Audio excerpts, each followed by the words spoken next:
I think the steroid video I posted, the one with you in it, Hmm. obviously that was a very extreme video. That was a very over the top video. I was using some type of scare tactic, but the only reason for that is because I'm having to battle the guys who are glamorizing the shit out of it. So if I do a super realistic, you could get this, blah, blah, blah, then no one's going to care. They're just going to carry on looking at the glamorized side of it. I think that you kind of have to battle that with the really unglamorized side of it.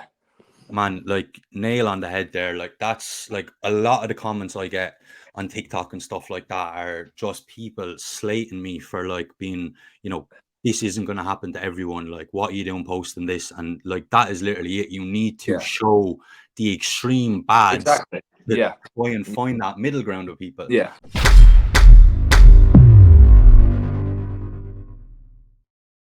Joe, how are we? Welcome to the show. Thank you for having me, Dave. Thank you. No worries, man. Look, I'm really looking forward to this. Obviously, when you came over to Dublin the last time, we didn't get to have much of a chat. It was only we were only with each other for half hour. So first of all, how did you get on in Dublin? Yeah, man, Dublin was good. I went out that night, had some Guinnesses, got absolutely ripped into in my DMs because I didn't split the G or whatever it is. But yeah, it was really fun. Really fun. Was that your first time in Dublin? Yes, first time in Ireland, first time in Dublin. Wow. Yeah, man. Yeah, it's actually, man, it's funny like this, how this all happened. When you first wrote me to do that video, I'd never heard of you or anything. I was in such like a bodybuilding bubble. Yeah. So I actually sent a message to my mate Sam O'Hara, and I was like, "Who's this fella?" And I was like, "Is he sound?" And he was just pissing himself laughing. He was like, "Mate, that's Joe Fazer." I was like, so obviously I've done a bit of research since then and looked into it. And man, you've some crazy interest in life, so I'm looking forward to this.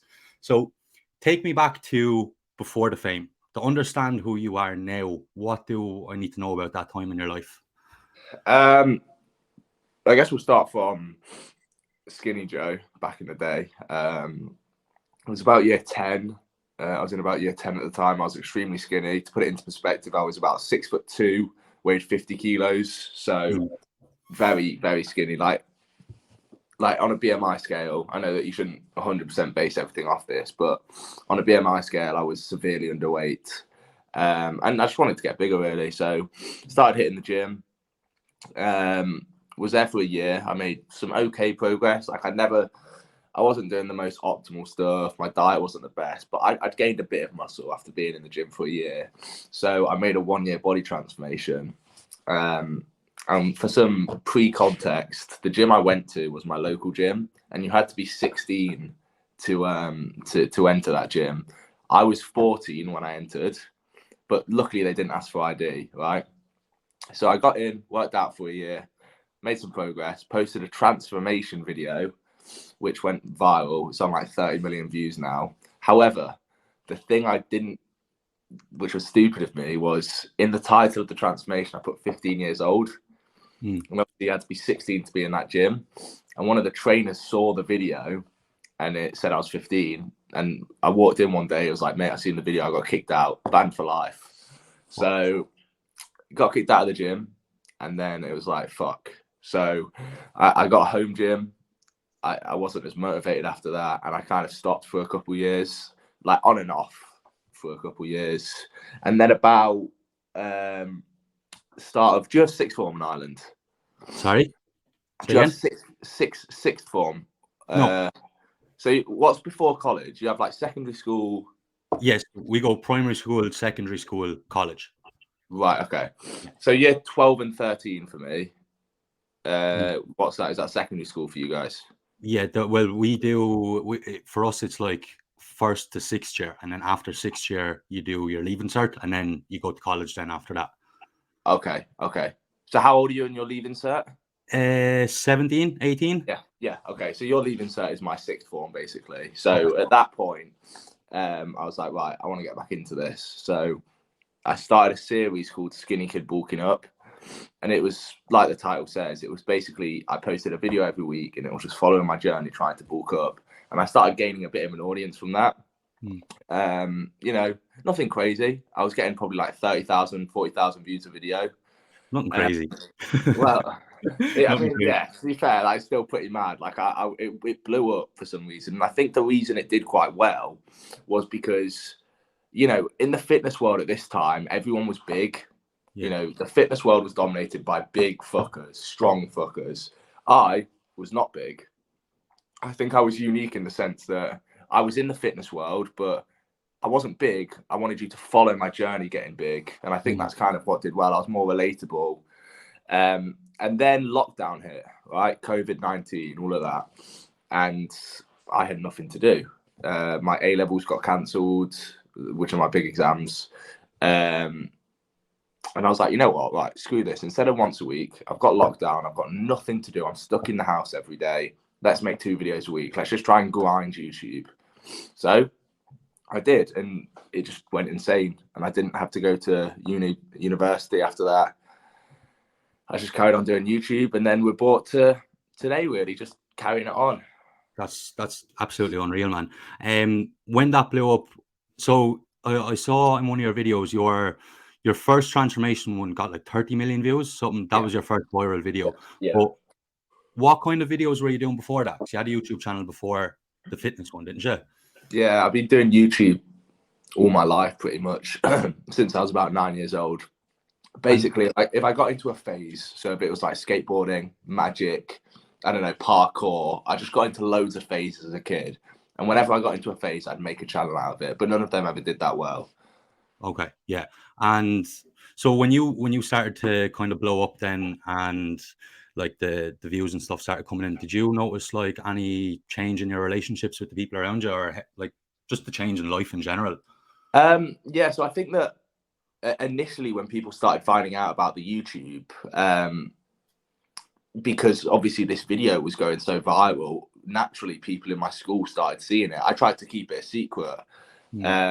And at this point, people knew I went to the gym. People took the mick that I went to. It doesn't make any sense, but people took the mick about me going to the gym because they were like, Joe, you're so skinny. Why are you going to the gym? And I was like, that's literally the whole point. But and then people started finding out about the YouTube and they take the mick out of that. But then when it started doing well, you know, people stopped taking the mick. And yeah, I mean, I think, you know, some people who took the mick back in the day have asked me for advice and stuff like that. It's just one of those classic stories of like when you're at the bottom, they don't care. But when you start, you know, doing okay for yourself, they start caring. Yeah. Yeah. It's so funny with young people. I remember I started going to the gym when I was 15, and I was the same. I was like one of the first people, say, in my year in school, and everyone just used to take the piss. Yeah. And, you know, it was like people used to go on like, if you drank protein shakes, it was as if you were taking steroids, like taking protein shakes. It's just it's funny how it all changes. So I got to meet your mate Jack. Is that his name, Jack? Yeah, Jack. Yeah. And that's so cool, man, that you bring him around and, you know, he came up with you. Do you keep your circle of friends quite tight? I'd say so, yeah. I don't think it's anything that I do like out of, you know, like I force it. I think it's just I prefer hanging out with a group of mates that I've known for a while. And no one's ever really joined that. I mean, the odd person might come into our life, but yeah, pretty small. Would you say you're the same? Do you keep your circle quiet? Yeah, no, it's sort of like my one has been like lessons learned through the years. You know, I used to be kind of friends with a lot of people, and you know, you start to realize that not everyone has good intentions. So over the years, kind of like chopped mine down. But I like, do you get that as well? Like with, say, people who say might not have the best intentions, like they just see kind of the followers and the fame and just want to be a part of that. Yeah, I wouldn't. I've never noticed it being that with the followers and the fame, because I don't think I'm I'm not a guy who's, you know, fucking Justin Bieber or something. If I'm mates with someone, they're not going to get like famous, or they're not going to get clout off being my mate. Like, I'm not at that level yet, so I don't think there's many people who, you know, would become my friends solely for the clout aspect or anything like that. However, I have kind of like cut off friendships because their goals don't really align with mine. It sounds, you know, a bit dickheady, but I've had mates who, you know, just get pissed every night. You know, I like having drinks. I don't like doing it every night. You know, people who don't really have that many goals. And it's not like I just cut them off. I'm like, go away. We just naturally kind of fall apart because our goals don't align, and that's happened over the past couple of years. Yeah. Yeah, I think that's something that like I think everyone starts to do like as you get older anyway. But kind of what amazes me about you is like you're so young, learning all like finding all this stuff out. Like you seem to be quite ahead of your age. Guys, you have your own house. You have your own house. Yeah. Well, I rent it, but I don't. Oh, okay. Yeah. Okay. Yeah. And what's that like? Say, as an 18-year-old, like you're 19 now, is it? Sorry, I'm 20 now, but I bought the place when I was 18. Yeah. No, sorry, I rented the place. Started renting out the place when I was 18. Yeah, it's pretty cool, man. Just getting away from the parents. Yeah. But yeah. Obviously, yeah, you're forced to grow up quite quick. Do you ever feel like you find it hard to connect with people your own age or have conversations with people? Because like I think at that age, like say 18 to 21, even 22, like the year gaps make a huge difference to people's maturity, I find.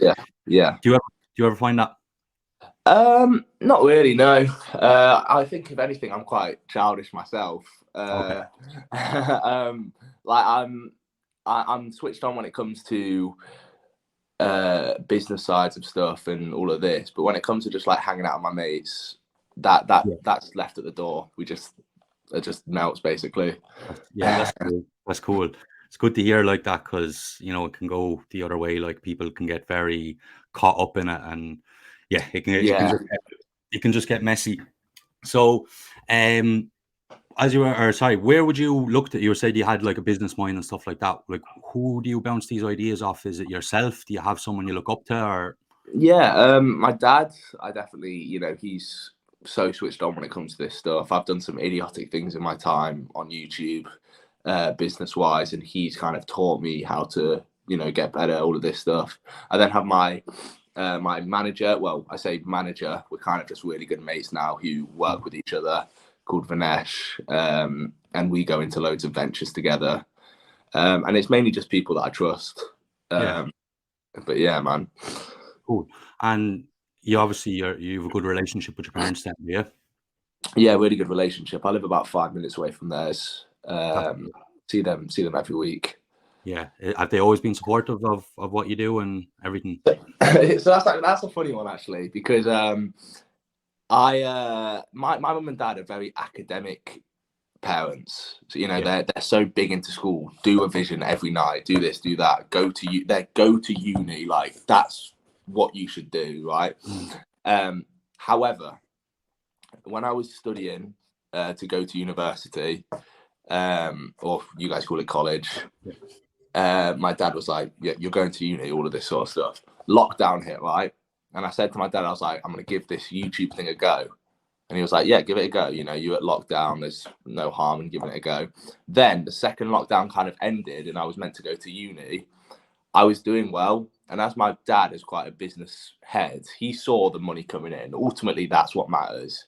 He saw what money was coming in. And he was like, you know what, you can stick with this. And it was the first time he wasn't like, go to uni, because, it was doing okay. And how did you deal with that? Like, because I know that's quite a big problem with a lot of young people is like, obviously like follow your dreams, but you want to live up to your parents' expectations. Yeah. And like, obviously you had the social proof at the other side of it of like, this is making money, this is what I'm doing. But for a lot of people, they're only getting started and, to break away. So what would you say to those people in that situation? Like, I've never experienced that myself. Like my parents have always been quite like, do what you do, you know what I mean? Yeah. So, like, what was that like, or what would you say to people who are in a situation like that? Yeah, so I think if I was, some like really trying to be some really inspirational person, I'd be like, oh, follow your dreams, don't care about what they say. But in reality, that's not what you should do. I think in reality, you should, find the best of both worlds. You should always have that safe option, but you should still also follow your dreams. Just don't chuck everything else away, because as much as I hate to say it, 99% of people aren't gonna make it, because as much as I hate to say this, a lot of it is down to luck, pure luck. I got lucky, my video blew up. That was down to the YouTube algorithm. If that didn't happen, I don't know what would have happened. So I think go for it, but just also have backups and also do the other hard work as well, which you don't like doing. I think that's the realistic approach. What would you say? Would you agree with that, or? Yeah, like I have been like I've worked some shitty jobs now, and I've been self-employed for since the first lockdown now, Yeah. and you know, it is good, but at the same time, it does come with its struggles, and you know, it's not always good. You know what I mean? As you said, like you could get lucky one time, and you know, things start going well, but you need to keep like adapting with it, so it can be a lot of stress. So yeah, like I would say the exact same thing as you now. I was kind of forced into my position because I used to be the manager of a gym, Yeah. and that closed down with COVID, and it wasn't an opening back up. So it was pretty much like sink or swim for me. It was go out on my Yeah. own or do it. But I definitely would have liked to have, you know, built it up in the background a little bit longer than what I did. But yeah, Yeah, it's you have to get, like, you just have to do it now because it was such a sudden change for you. yeah, Yeah. absolutely. And so like when you were starting the YouTube videos with the fitness stuff, like I know that you said to me when you came over, you are quite an insecure person. Like what was the thought process of I'm going to make videos and post it even though I know I'm skinny? Do you know what I mean? Yeah, I think it's I think it's the whole, you know, you don't see these people face to face. So I thought, you know, I'll post this on YouTube, and it's me posting to some virtual world, which I don't see the people who I'm posting to. Obviously, I didn't really think that far ahead, because if the channel was going to do well, people who I'd actually see in real life would see the channel. But I think it kind of helps in some way. You know, you post a good photo, you get compliments. That can massively help with your self-confidence. But I don't know, I'm still insecure now. I don't think that will ever go away. I think the more muscle I add on, the more insecure I'll get. And maybe you were the same. You know, the more muscle you put on, the more you're looking at yourself in more detail, critiquing yourself more, and it's the classic body dysmorphia. Body dysmorphia, and you always look up, you always look at the people who are bigger than you, and it's this constant kind of like chase. And what are your insecurities? Is it just size, or is there other things as well? Yeah, so it's, you know, it's size for one, it's being skinny. You know, I get spots as well. That's a massive insecurity of mine. We were speaking, I'm on Accutane right now. And that was purely out of, you know, my spots have never been to your level where they've started hurting, because I remember you quoted like it was like torture 24/7. Yeah. So something sorting those spots was something like you had to do, basically. For me, it's never hurt, it's just really affected my self-confidence. So I got on Accutane. But yeah, I think spots and being skinny are the main ones. And being pale that used to be, but now I tan, so yeah, no, like to be fair, it sounds very common insecurity for younger people growing up. It's funny, like when you look back, say I just turned 25 there last week, and looking back on kind of the things I used to freak out about when I was like younger. Yeah, it's just funny, like yeah. And tell me a little bit about the Accutane. How's that going for you? It's actually going all right, to be honest. Obviously, the dry lips. I haven't really noticed any joint pain. There was one leg day where I felt it a little bit, but was yours bad? Was your joint pain really bad? Oh, mine So was bad. yeah, really, really bad. Everything hurt with me. Now, I done 2 courses. I done one high dose, which is 80 milligrams. You say you're on 100 milligrams. 100, yeah. Yeah, like to me, like I think that's crazy. But I was on 80, and I found that was like quite extreme. And then 20 was grand. I didn't really feel anything off 20. How long have you been running it now? About a month now. About a month. Okay. So when did you start noticing the joint pains? It was a couple of months in. Right. First. Yeah, So I like guess it starts trying a bit more then. Trying to think back on it now. Have you noticed your spots getting worse yet? My what? Sorry. My Your spots spots and stuff. No. Yeah. So I was on I went on Accutane about 3 months ago for a month, and I noticed the purging stage then. Okay. But then I came off for a month because I was like, fuck this, I don't want to do this. And then I was like, what am I doing? So I came back on, and I haven't purged. It's only got better this last month, and I think that's because I already went through that purging stage before. Yeah. That's what I was wondering about the purging stage, because that for me, that was horrific. Yeah. So like obviously when I got my Accutane, I got mine the same way as I got like gear and stuff like that. It was all, you know, dodgy dealings and stuff like this. What was it like for you to get prescribed Accutane? And yeah, I went to a dermatologist, and I was like, I just want to sort it. I don't want any of this other crap. Just give me the atomic bomb of killing acne, basically. And you know, get your blood stuff done. They check it all out, and you just feel quite safe when you're in their hands, basically. Yeah. It can be a little bit different in Ireland from what I've heard about people. Like I think dermatologists are very reluctant to give it out. Yeah, which is understandable to a certain extent, because you know it is extreme. You know what I mean, and it does take its toll on you. It's kind of like a last resort. But you know, I've heard of a lot of people here who do struggle really bad with acne and will struggle to get it. But that's good that it's like that over there. I think Ireland's just a bit backwards with all this kind of stuff, to be honest, man. Doctors. It's all the mental health aspects behind Accutane, which I have a slight argument against that. I think that the people who go on Accutane are already pre-exposed to mental health issues due to acne. Yeah. And I think that's a massive factor. And obviously the purging stage does not help when it comes to all of this. So, but, you know, that's a topic for another time. That's a big debate, that. Yeah, of course. So just while you mentioned mental health there, I saw one of your videos you done, it was about 3 months ago, where you talked about mental health. How are you doing now? I'm actually a million times better, and I'm not just saying that. Like, I would be completely honest if I wasn't. And honestly, mate, it's because my skin's improved.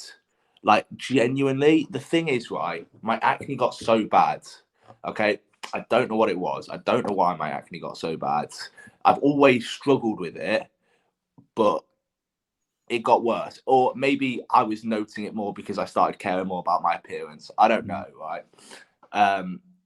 But I just hated the way I looked when I had to like make up myself time, you know, like put concealer on my spots. I was doing all of this. And if I'd see my acne in a really bad light, it would fuck my self-confidence. And then I would, and my fucked self-confidence would affect my mental health.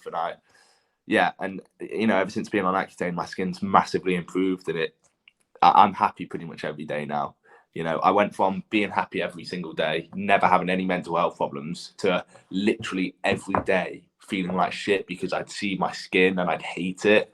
Now I'm pretty much happy every day. And talk me through that time when you said you were feeling like shit. Like, what was it? Just you were sad? What did you notice you felt like? Because the reason I'm asking is because I'm doing quite a lot of content on or mental health at the moment, researching it myself, and you know, I'm sharing my experience. Like, I've had severe mental health problems in the past, to the point where like I was suicidal. And you know, I think that for a lot of people it's there, but they're not researched enough to understand what's going on or to notice the symptoms. So how did you feel at that time? So I think it went on for a good 3 months, right? I'd say I'm coming to the end of it now. I think it was the main part of it is, I think it was, I wanted to look good, right?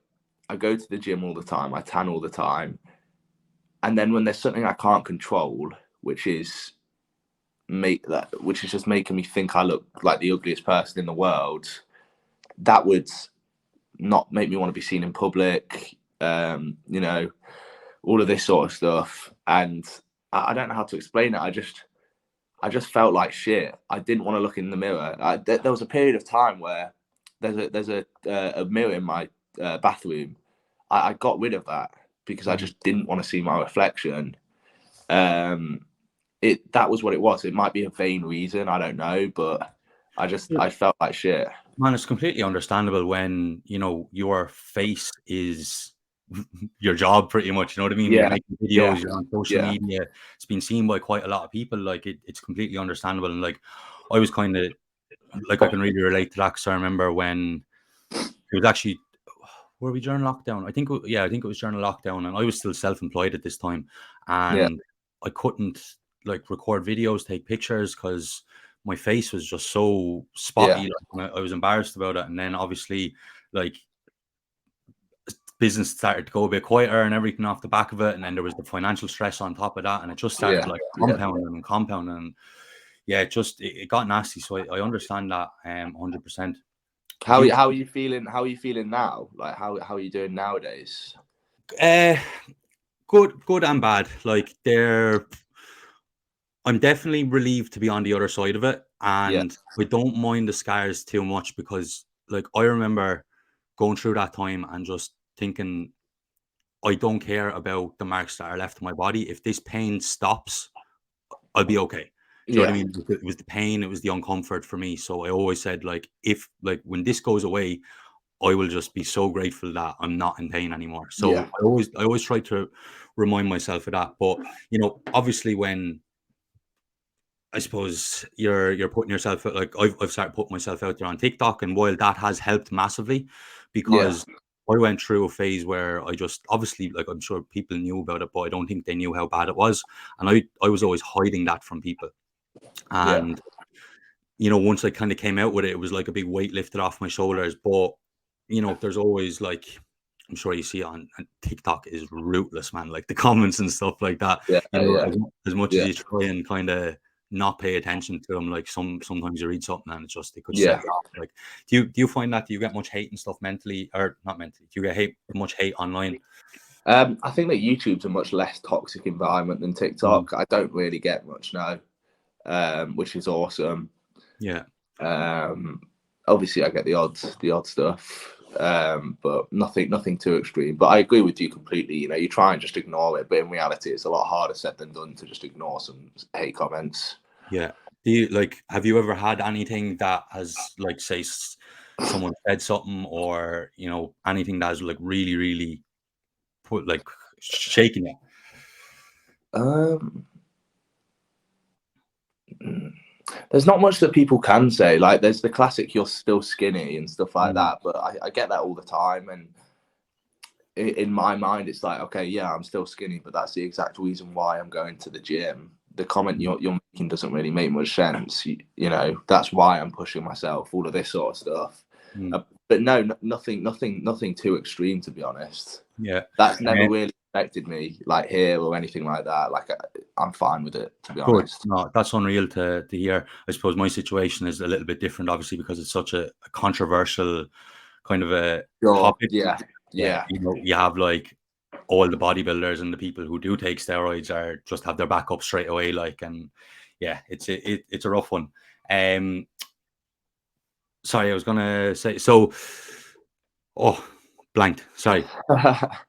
When you're posting on TikTok and stuff like that, even, like, to people in general, Yeah. obviously you're influencing a younger crowd who are, you know,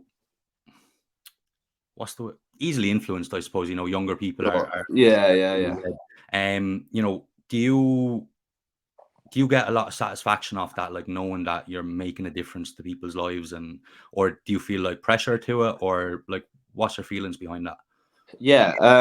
With me, it's kind of like I like posting. I like sharing my journey, and that has helped people out. I've met people in real life who have told me that I've helped their journey. I've helped them get big. All of this stuff, and it just feels sick. Like, there's no other way to describe it. It feels amazing. Mm, It was never a goal of mine. It was never an intention of mine. I always just loved doing YouTube. I loved working out, put them together, and it's helped people out. So it's unreal. awesome. Yeah. Where do you come up with the ideas for these videos? Like, I see some mad ones. Like, I saw the one the other day that you threw a dart at the map. Yeah. That was crazy, man. Like, Um, I don't know. It's just, I think, like, I'm in bed. I'm like, right, what's a cool video? I mm, try and somewhat link my videos to fitness. mm, Try and make fitness entertaining. And there's nothing more to it than just me brainstorming for hours on end and coming up with something that will get clicks, right? It's cool doing a cool video, but if the thumbnail and title won't look cool, won't look catchy, it won't get views. So you need to think of all aspects. How are you going to title this? How are you going to thumbnail this? What's the video going to be? And honestly, that arguably is the hardest part, thinking of these ideas. Yeah, that's what I'm struggling with big time now. Like, obviously, I feel like Instagram is just going a bit dead, and I always ran everything through Instagram. You know what I mean? Like, my style of content was very much like long form content. So after going to like TikTok and even Reels now on Instagram, is this like short, snappy kind of thing. Like, you know, you have to have a hook and the right title and the right thumbnail and all this kind of stuff.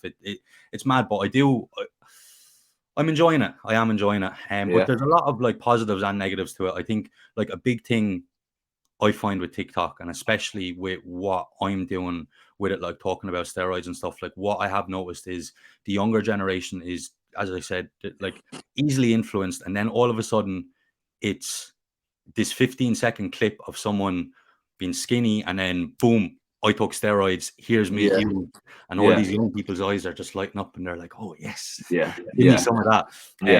So, like, do you notice that, like, with steroids and stuff, like, it's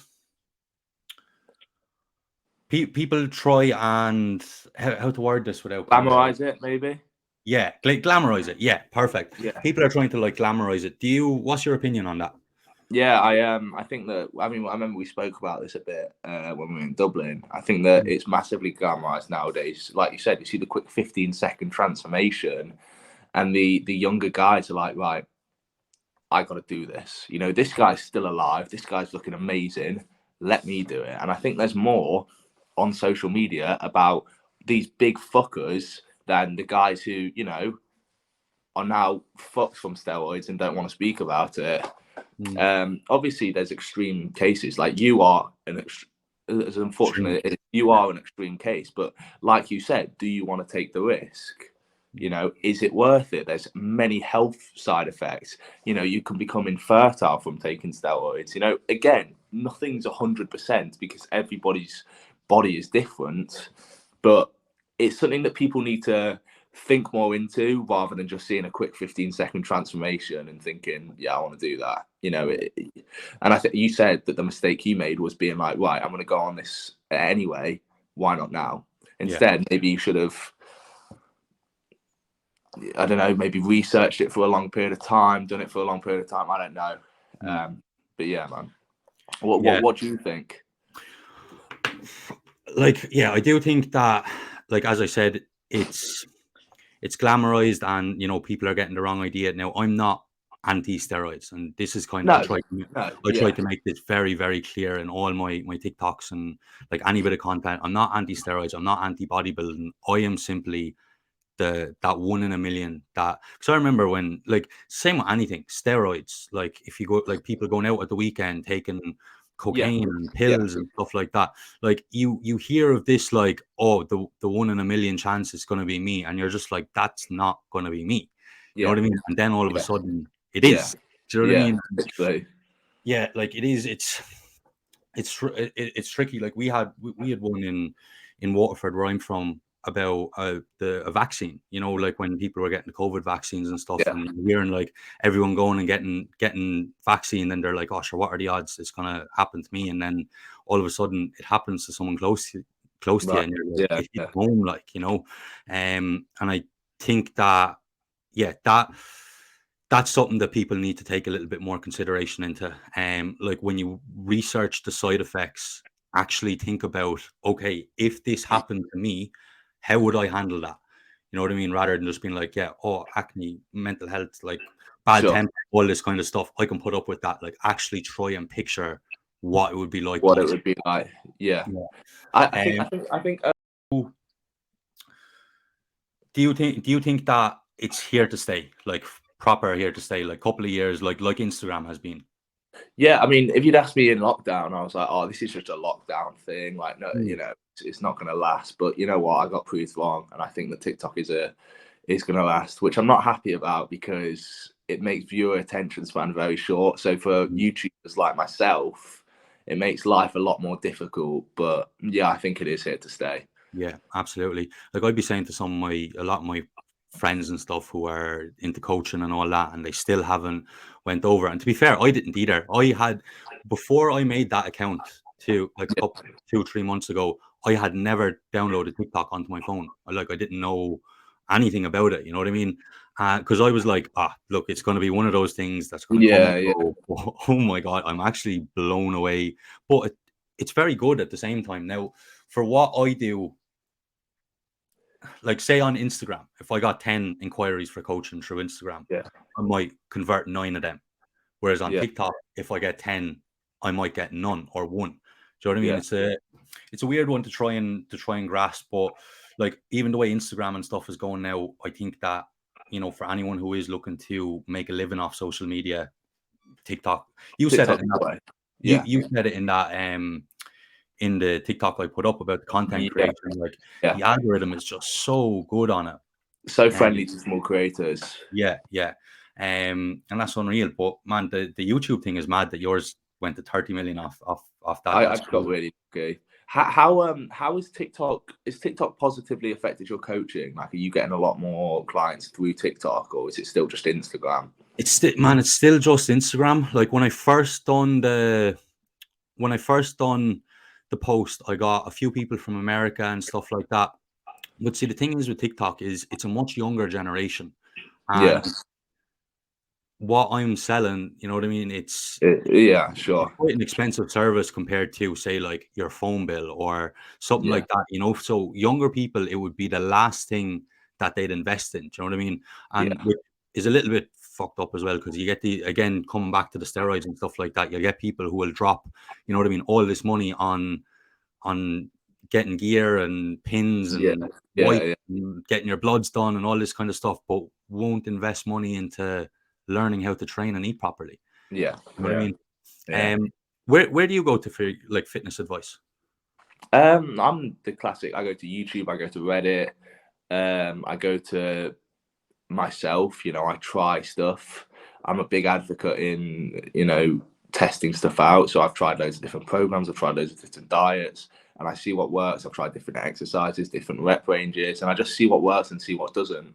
And I've done that over the years, and it's kind of helped build my knowledge. Any particular like big fitness people that you look up, like I watch a lot of, you know, I am really interested in the whole anabolic steroid side of stuff. Like I said to you, in the future, I think there's a very high potential that I will hop on. So I look at a lot of More Plates, More Dates. I look at Victor Black, Greg Doucette. I'd say that's a good amount. What about you? You watch any fitness guys? I've come away from the whole like bodybuilding. So when I was bodybuilding, the only people I watched were bodybuilding. Like my Instagram, and followed pretty much everyone that wasn't a bodybuilder. It really fucked up looking back on it. Like, you know, when you're just in that little bubble. So obviously when I came away, then like I was like, where do I go? What do I watch? You know what I mean? So I've actually been really enjoying James Smith lately. I used to think he was a dickhead when I was a bodybuilder. You know what I mean? But I just like that, like, no bullshit approach to fitness, and also normalizing being a normal person. Like, and I suppose that's kind of the route I'm going down. I like Matt Does Fitness. He's cool. But he's a really nice guy. Really nice guy. Genuinely. Have you met him? Yeah, I met him, and he was like, I could just tell this guy, you know, the fame has not got to his head. He's such a down to earth guy. Yeah, unreal. And so YouTubers, what YouTubers do you look to? What YouTubers would you look to for inspiration? I'd look to like this guy called Arak. I don't really watch many fitness YouTubers actually. Brownie, Stan Brownie, if you know him. Brownie. No, I've never heard. It's editing. I enjoy his editing. I look at editors on YouTube nowadays. I watch guys like Hiller Smith, who's a really good editor. I look at basically YouTubers who I can get inspiration off, who I can get ideas off, which will ultimately help with my channel. That's unreal. And like the reason I'm asking is because this is something I need to start doing big time. You know, like I'm still struggling to make like basic TikToks. Yeah, to get like this whole like editing stuff, because when I was doing bodybuilding, like I done YouTube and stuff like that, but it was just hire a videographer, they come around video, yeah, they do all the editing and I just post it. You know what I mean? So trying to learn how to do all this stuff. So when I go out to Bali in January, I'm moving out there. This is the road I want to go down, like kind of the YouTube videos, all that kind of stuff. But you know, I just don't know where to look to kind of learn this kind of stuff. Yeah. How did you learn how to do it? Just when you were just doing it when you were younger? Because your edits are sick, man. Yeah, I appreciate that. Yeah, no, I've used the same editing software for the past 10 years now, because I started in 2012, and I've just stuck with it and kind of learned along the way. What is it? Sony Vegas Pro. It's actually a pretty basic software. I've just kind of maxed it out. It's not the best software, but I've been using it for so long. I've never wanted to change, really. Yeah, unreal. And I got a question. Yeah. And we box this. It's a controversial one. Okay. What's your opinion on Andrew Tate? Andrew Tate.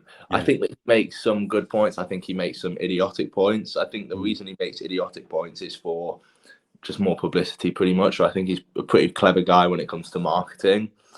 I think the whole him getting banned and stuff like that is bullshit. There's much worse people out there. But yeah, nothing too. I don't really watch him, to be honest, so I don't have the strongest opinion on him. What about yourself?